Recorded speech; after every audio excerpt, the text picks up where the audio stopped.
it is channeling the direction of the nefesh. So therefore it's more pure, more genuinely connected with nefesh, expressing the nefesh. So the Rebbe says still, Mikol Mokem Hara Yesh Shinuyim Al Yedei Metzias HaRotzen Ben Kedem Sheyirtze Olachare Sheyirtze.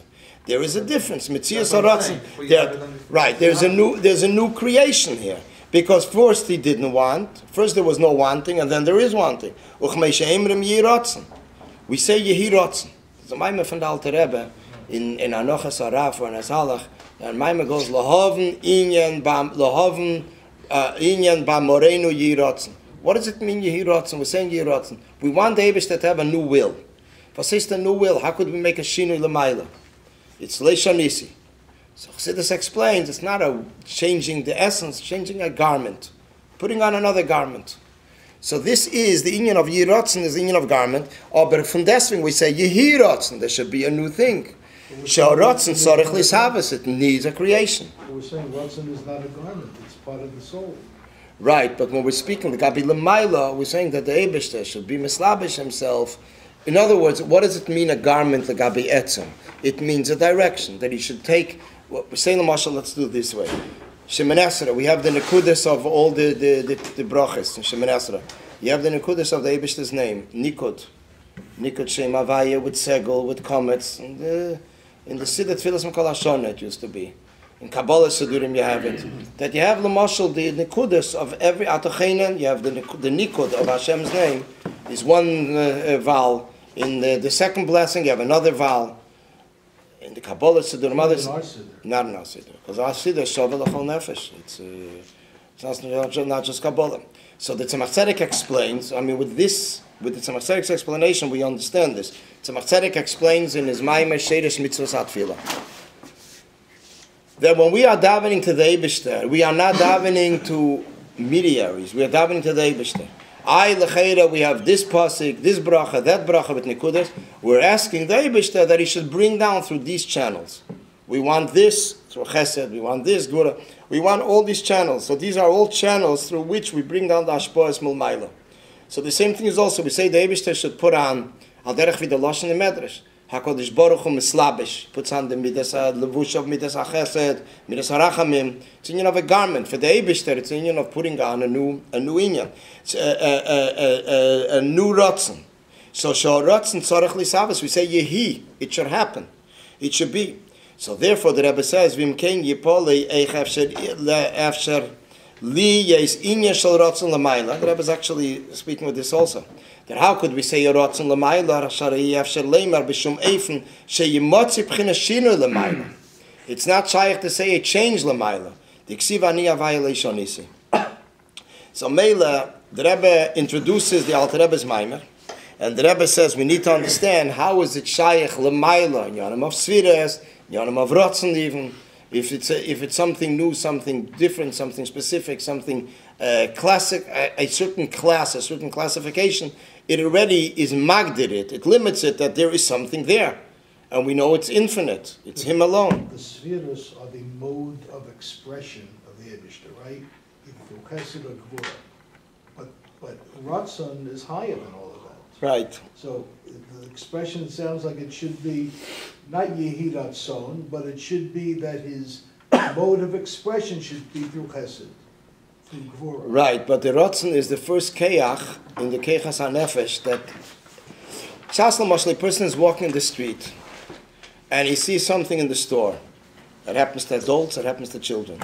They see something nice in the store, it's very tempting, if it's food or a tzatzkelach or whatever it is.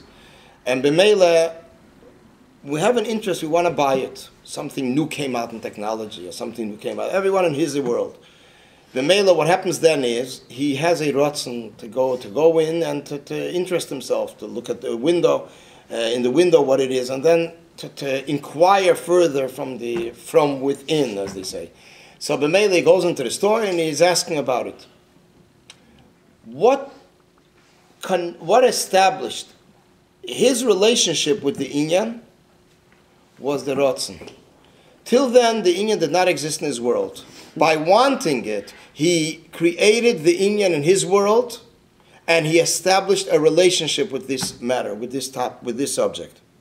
B'meila Rotzen is the first yachas, the first relationship between a person and the outside world. And actually, with the Eibishter, the same thing. That the Eibishter, we want the Eibishter to become a melech. So what do we have to do? We are me'eder by the Eibishter a new Rotzen.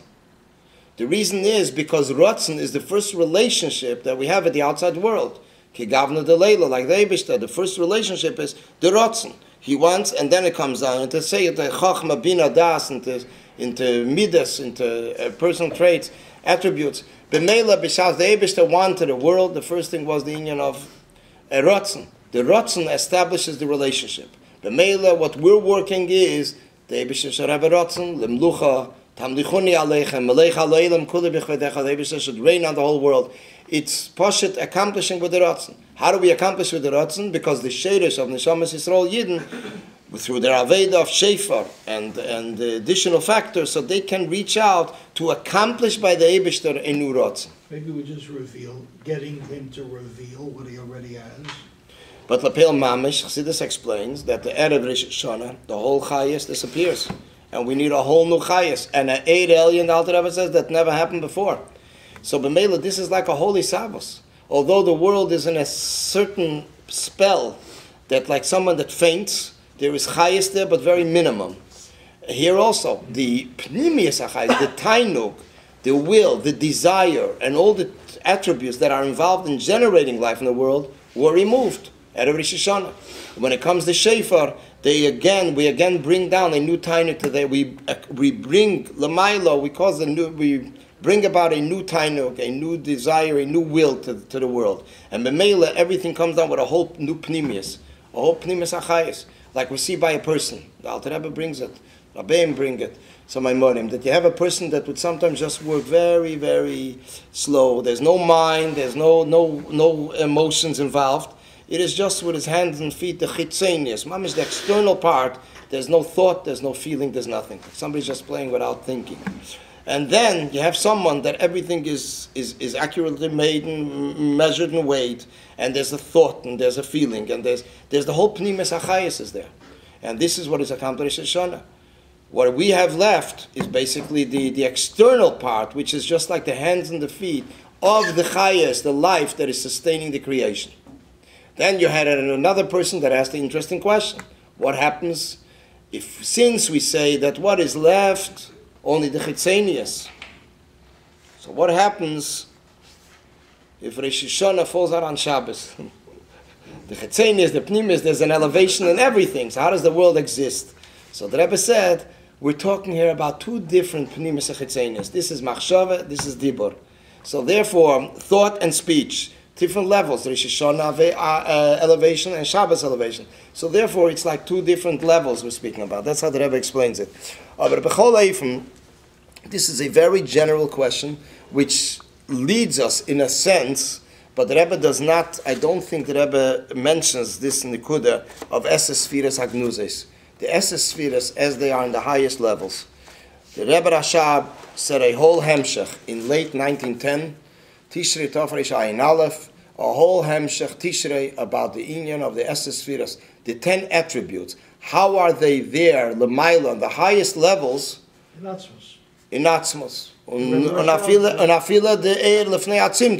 So the question is, how are they there? If they're there, how could everything be infinite? And if it's infinite, how could there be entities of Sfiras? So this is a Bezunder Hemshech. But here the Rebbe is speaking, approaching it, the same Nekuda, but from a different angle. The Rebbe is approaching it with Tzadinyan of Yechida. It doesn't say in Tanya just Hashem's Koach HaGvul. To say God is only infinite would be inherently limited. Okay, so it is. So Chassidus Taka explains that the Sfiras is the Keach HaGvul of the Eibishter. The question is about how does this Keach HaGvul Sfiras, which are Nachala Maises Nivroyim, Netzolim they're called, how do they exist as a Mitzios, on a level which is higher than Mitzios? How come by the Chabad Rebbeim they were always avoiding maps and anything Kabbalistic, even though the Chassidus is full of Kabbalah, but they always were different from all the great Nekubalim. I know that Chassidus is different, but I never heard any explanation for that, but I figure it is in order not to solidify and bring down things in a very physical way, that it becomes sort of like a plumbing thing, a pipe here, a pipe there. it's like talking about it in a very physical sense.